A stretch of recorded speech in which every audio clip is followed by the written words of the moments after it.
The Turkish government has vowed to thoroughly investigate anyone suspected of being responsible for the collapse of buildings in the earthquake that hit the country last Monday. So far, 131 suspects have been identified and 113 of them have been detained.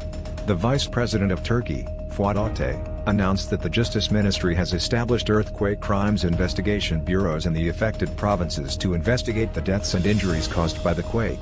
Opposition parties in Turkey have accused President Tayyip Erdogan's government of not enforcing building regulations and misusing special taxes levied after the last major earthquake in 1999. In response, President Erdogan claims that the opposition is spreading lies and slander to obstruct investment instead of facing up to corruption in their own municipalities. Despite slipping 47 places in Transparency International's Corruption Perception Index from 2012 to 2022, the government has taken swift action to detain 113 suspects in connection with the collapsed buildings. State prosecutors in Adana have ordered the detention of 62 people, while prosecutors in Diyarbakir have sought the arrest of 33 people. The developer of one residential complex in Antakya was arrested at Istanbul airport on Friday evening as he was preparing to board a plane for Montenegro.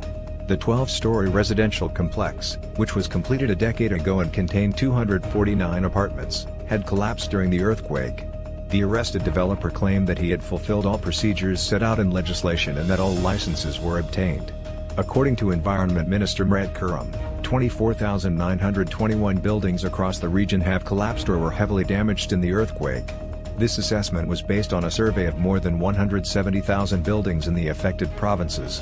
The death toll from the disaster has exceeded 28,000 and is expected to rise further as rescuers continue to search for survivors in the earthquake rubble.